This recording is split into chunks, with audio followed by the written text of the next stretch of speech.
أشهد أن لا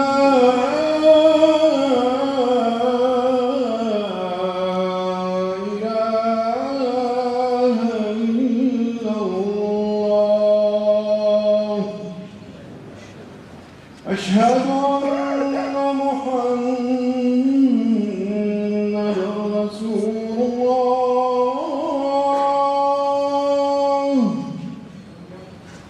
أشهد أن محمدًا رسول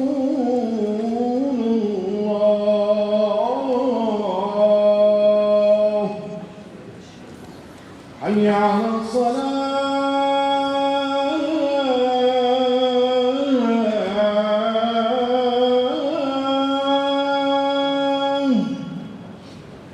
حي على الصلاة.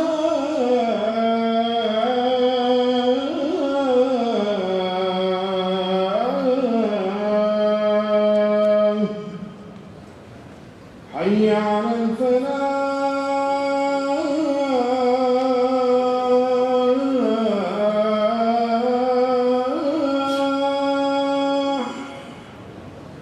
حي على الفلاح.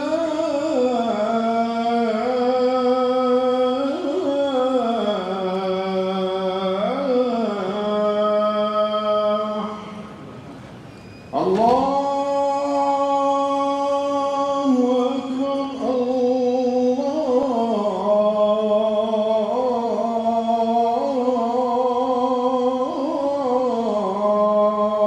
الله أكبر. لا إله إلا الله.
passage. But you have some guests around to discuss. Thank you. Thank you. Sorry, if you could have this passage. You have some guests. We can discuss.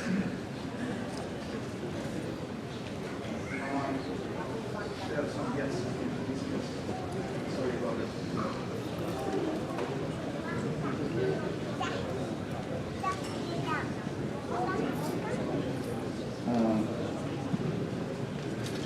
If you don't mind, I'll just introduce two things, and Bonnie, I'll introduce you when more people get here. Okay. Assalamu alaikum, everybody. May Allah subhanahu wa ta'ala put barakah on this beautiful day. May Allah subhanahu wa ta'ala accept our du'as. Please make dua for those who are sick in our community. Brother Abdul Wahid, may God Almighty give him speedy and quick recovery. Brother Ishad's wife, may Allah subhanahu wa ta'ala give her speedy and complete recovery. May Allah give the families sabr jameel. Brother Muhammad Hijazi's daughter is still going through challenges. May Allah subhanahu wa ta'ala give her speedy recovery, and to parents, a lot of patience.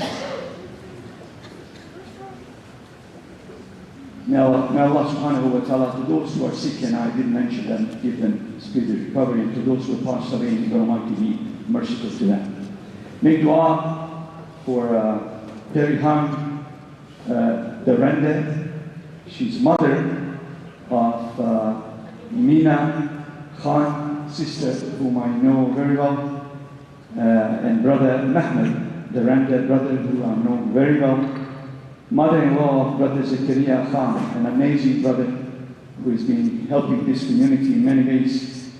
Grandmother of Brother Kareem Khan and Shireen Khan, Sultan, whom I know as well, and their children, or great-grandchildren, mother of Taha, Sarah, Maryam, Sam, Safiya, Zain, and Isra. May Allah subhanahu wa ta'ala give them all patience. She passed away when she was 93 years old. She lived in Canada for 45 years. Born in Ankara, she traveled there and she passed away there just a week ago. May Allah subhanahu wa ta'ala give her the guidance of Jannah and leave her for any of the shortcomings. Today we do have a guest with us. A person who is running one of the very affluent communities in Canada. She's the mayor of Mississauga. Actually, ladies have been running that city for ages, right? 45 years. And that's the reason why Mississauga is affluent city. I don't see brothers smiling. I'm telling you, they are political, but they do a lot of work with their hearts too. It's very much important to have these combinations in order. Madam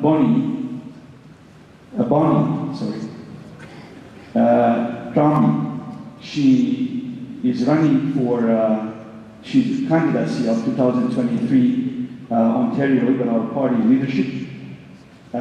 She actually joined in June. As I said, she's bringing quite a lot of qualities and a lot of experience around the table, and she would like to help Ontario Liberal Party move farther and contribute to this great province. And we would like her to say a few words, bring some of her platform forward, and you judge on the basis of what you hear and what you see. Thank you.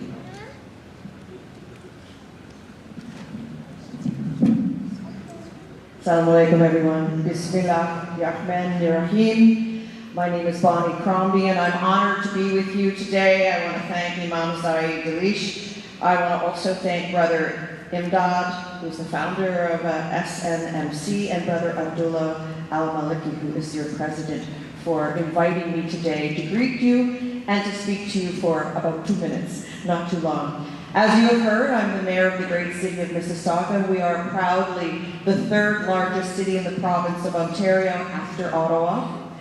We are a bright, dynamic, but very diverse city. And I will say I pay tribute to the Muslim community in Mississauga, about 12% of my population and growing, for always being there for everyone, who are always selfless through your zakats, giving back to the community, not just through Ramadan, but at all times of the year when I ask, helping those in need, whether it's stepping up to provide funding for the food bank, pledging $5 million to build our new hospital, wherever it is needed. And as a result, I stand in solidarity always. The odd time we have incidents of hatred, like you have here, and I always speak out and say I have no tolerance for intolerance. I changed the tone when I became mayor. I stood up and said, this land was zoned for religious organization, and yes, a mosque will go here. Through great pushback to the community, I made myself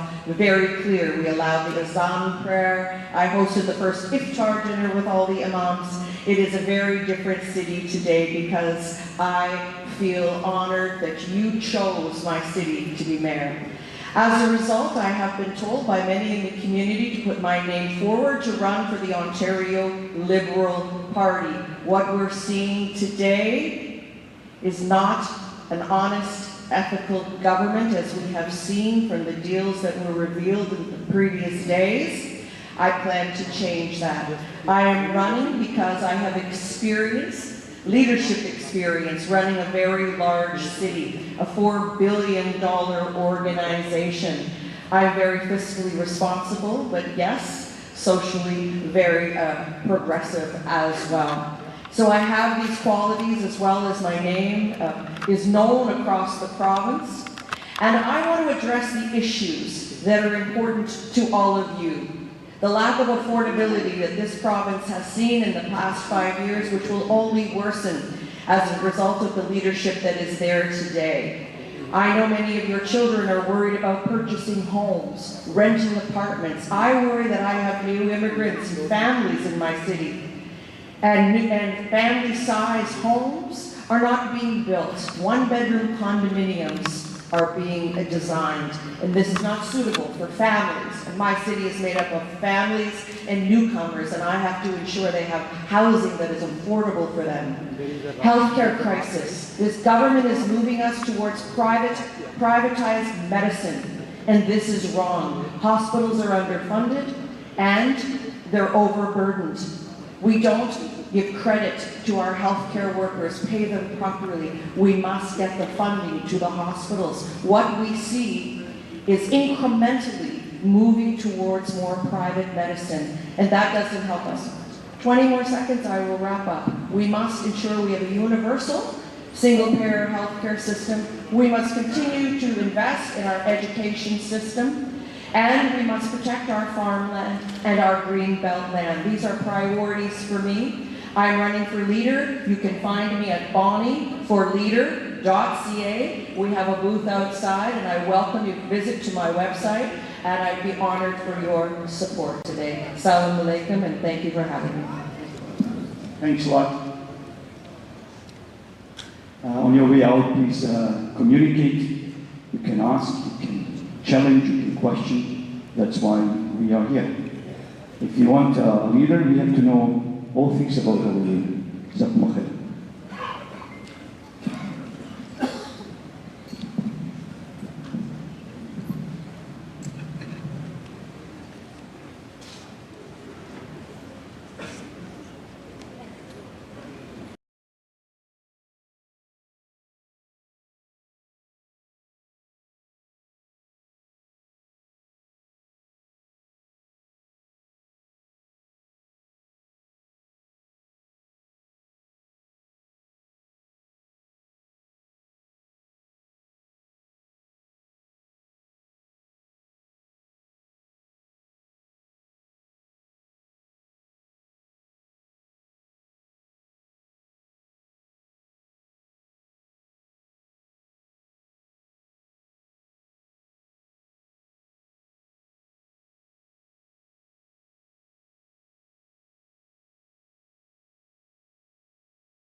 حي على الفلاح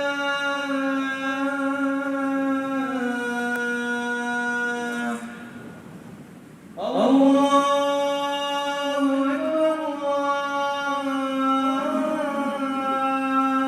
أكبر لا إله إلا الله.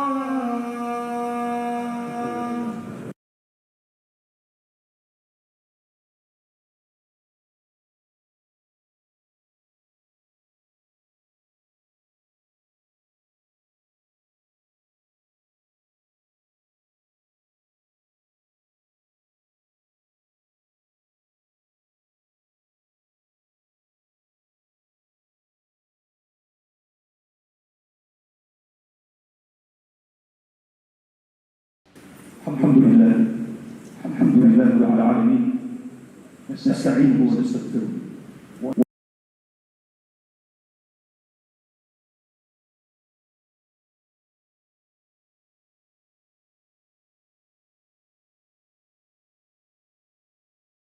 قال الله تعالى عز وجل في الكتاب الكريم أعوذ بالله من الشيطان الرجيم إن الله يأمر بالعدل والإحسان وإيتاء ذي القربى وينهى عن الفحشاء والمنكر والبغي يعظكم لعلكم تذكرون. قال رسول الله صلى الله عليه وسلم هذا الحديث عن أنس رضي الله عنه أنتم شهداء الله في الأرض كما قال عليه الصلاة والسلام. Respected brothers, dear sisters, youth, children, and elderly. One day, Prophet Muhammad sallallahu alaihi wasallam was sitting with companions, and then a janazah passed by. And people mentioned good thing about this person. People started talking about good deeds of this person.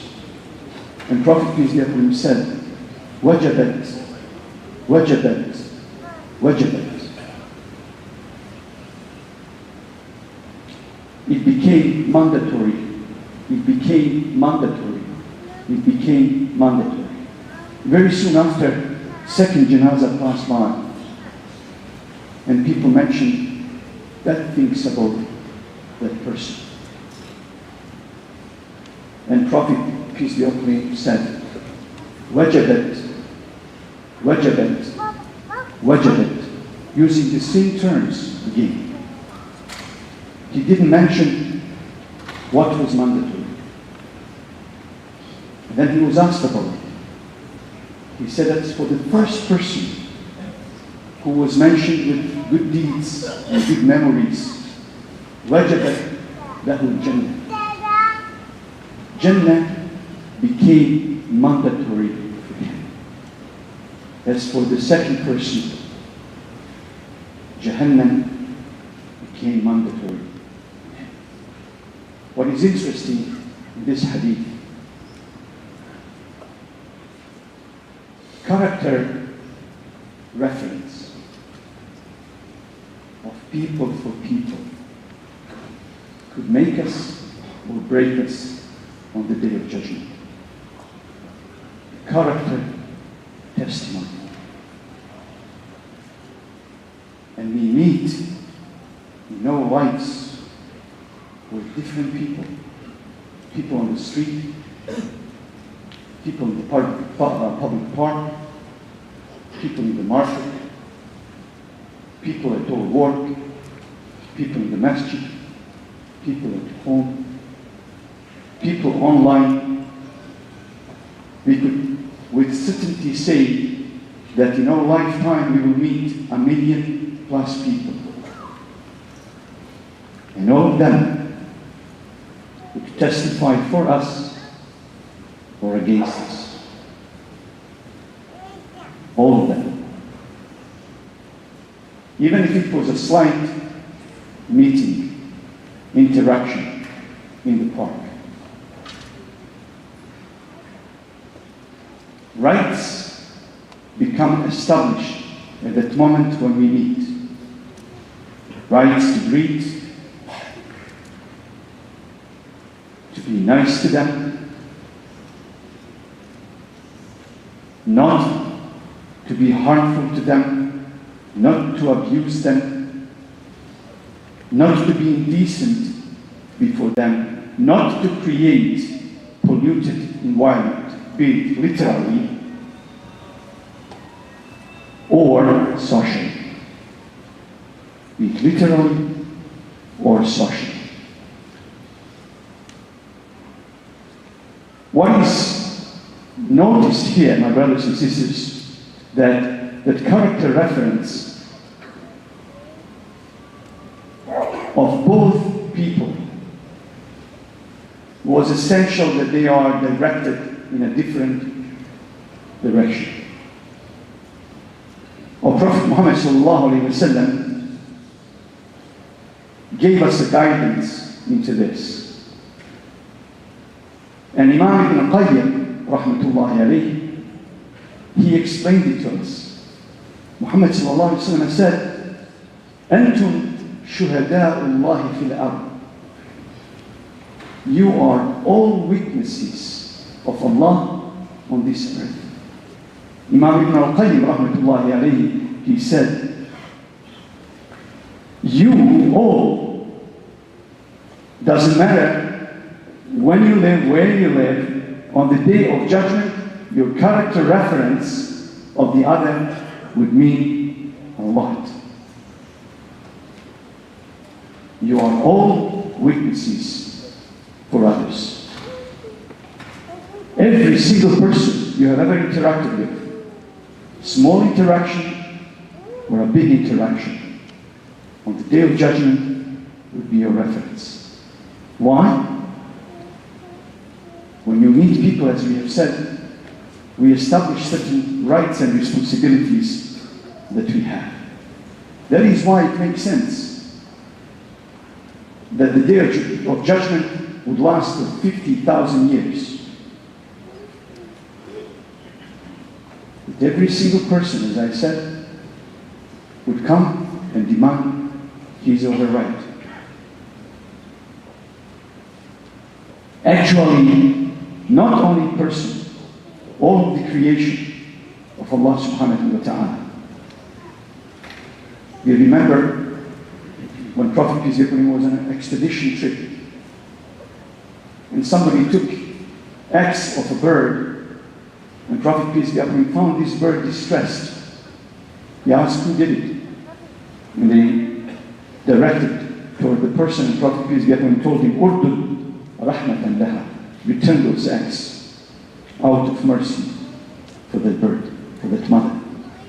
Imam Sufyan al-Thawri, rahmatullahi alayhi, once saw a child with a bird in a cage.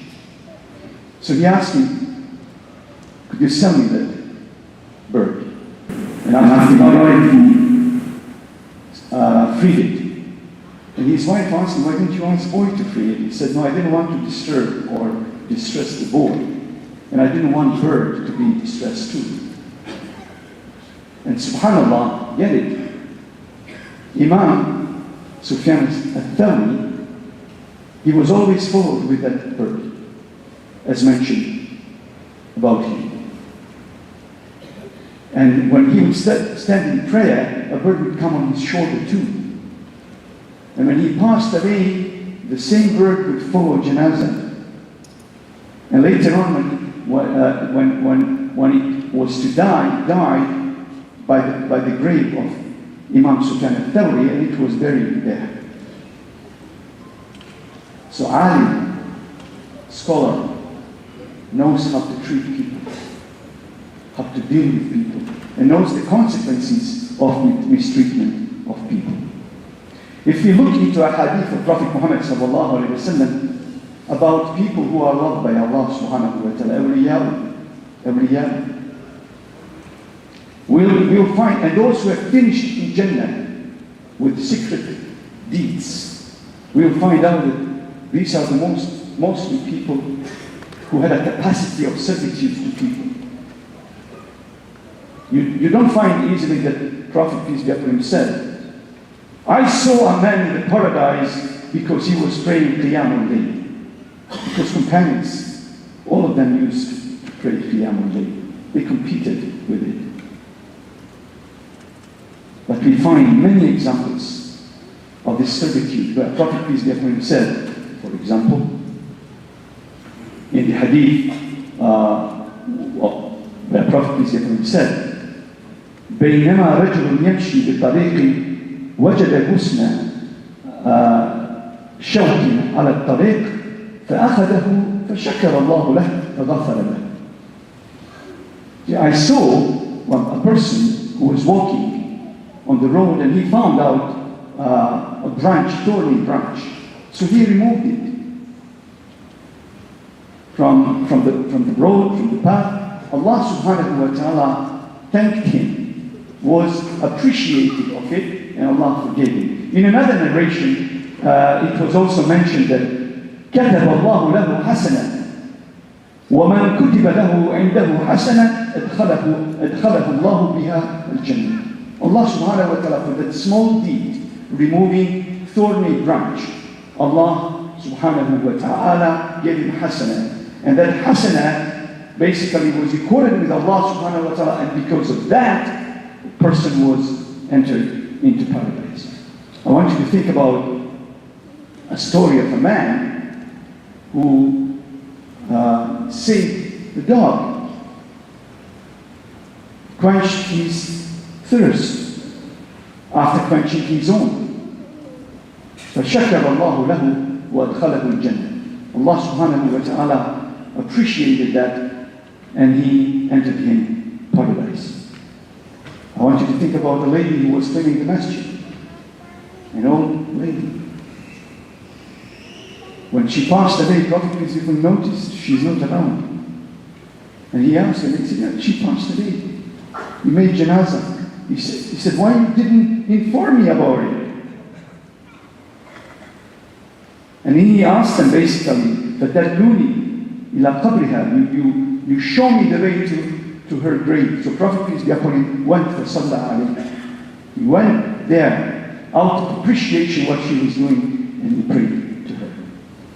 Finally, I want you to think about us good Muslims who consider ourselves committed. And we all came here, alhamdulillah, we are committed, as we said a few Fridays ago.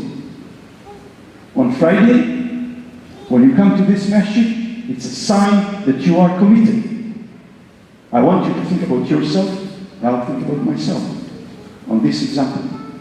عن أبي هريرة رضي الله عنه قيل لرسول الله صلى الله عليه وسلم أن فلانة تقوم الليل وتصوم النهار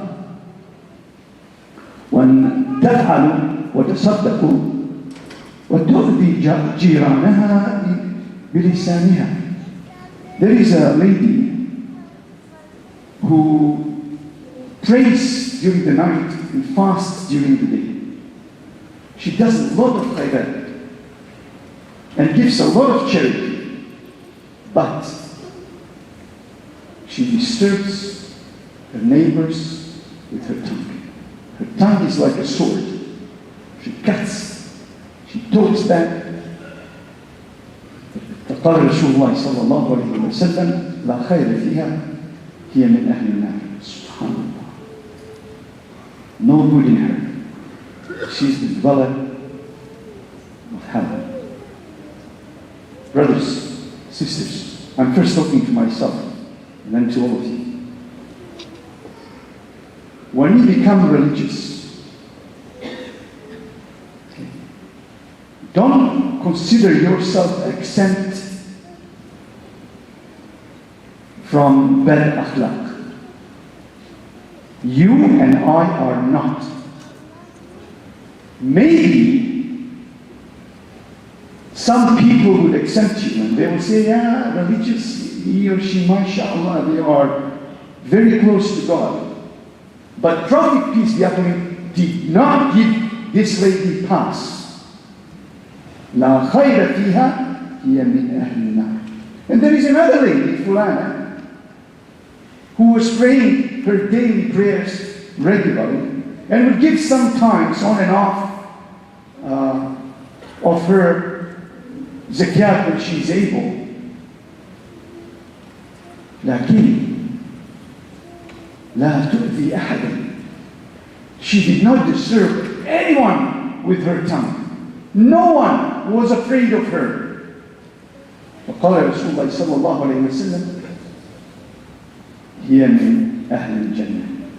سبحان الله. هي من أهل الجنة. So, to make it easy to understand where I'm going from here, one thing that could happen to us when we are too religious, in that sense, that we only see myself. When I am religious to that sense, that I don't consider myself, responsible for what I say and what I do, I can put myself in a big trouble like this lady did. So you and I have to consider, besides our ibadat, our mu'amalat, my brothers and sisters. Could you imagine? You and I do so much. We come to Jummah. We pray all daily prayers. We give zakat. MashaAllah, there are angels in the masjid. Angels. Of course, it's easy to be an angel in the masjid. You and I go home and abuse our family. We disrespect our family. We disrespect our parents. We beat our children. We abuse them. Imagine that animal, that person, just that we pass by, they have rights on us. But our family, more so, has more rights than anybody else. The Prophet, peace be upon him, said, خَيْرُ النَّاسِ أَنْفَعُهُمْ لِلنَّاسِ. The best of the people are those who are the best towards people. وَشَرُّهُمْ مَنْ يَضُرُّهُمْ. And the worst of them are those who make others uncomfortable, disturb them. And that Prophet, peace be upon him, went even farther. He said, الْأَقْرَبُونَ أَوْلَى بِالْمَعْرُوفِ. The closest to you have the most rights. More they are close to you, they have more rights than others. And then he went farther. He said, خَيْرُكُمْ خَيْرُكُمْ لِأَهْلِ.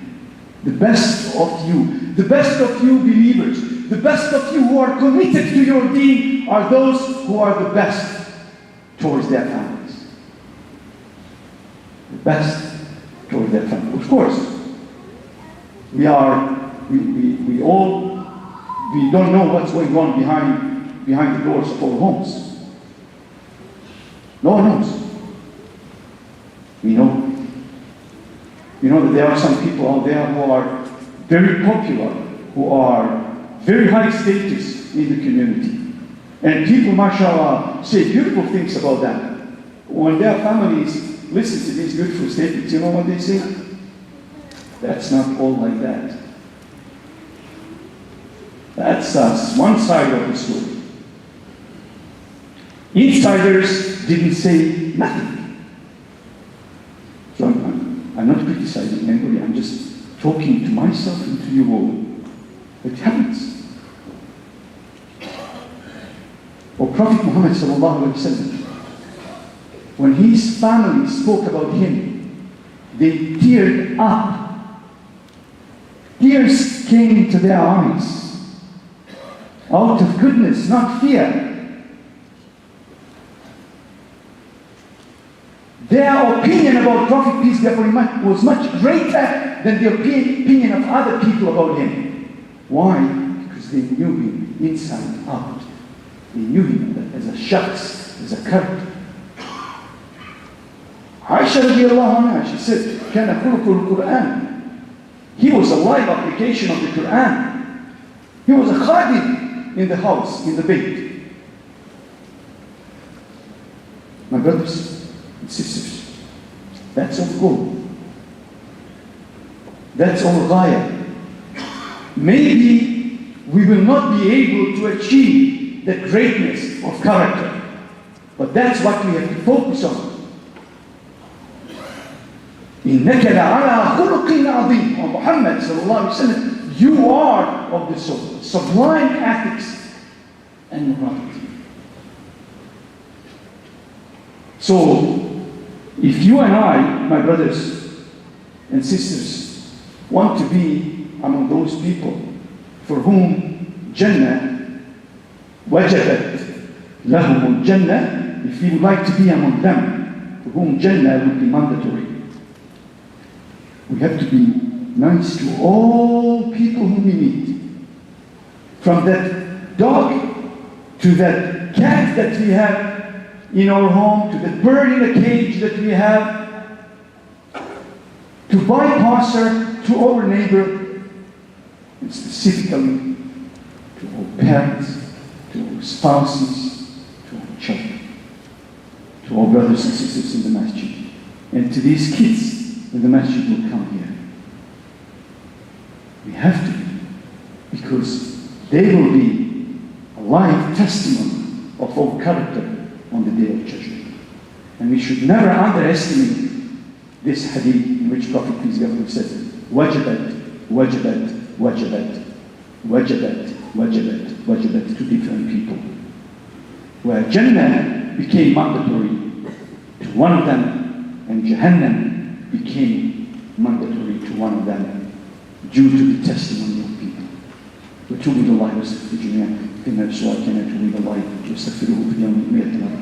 رأينا أحسن الكلام أفضل النظام كلام الله الملك العزيز الأعلم كما قال الله تبارك وتعالى في نظم الكلام وإذا قرئ القرآن فاستمعوا له وأنصتوا لعلكم ترحمون. أعوذ بالله من الشيطان الرجيم. بسم الله الرحمن الرحيم. إن الدين عند الله الإسلام.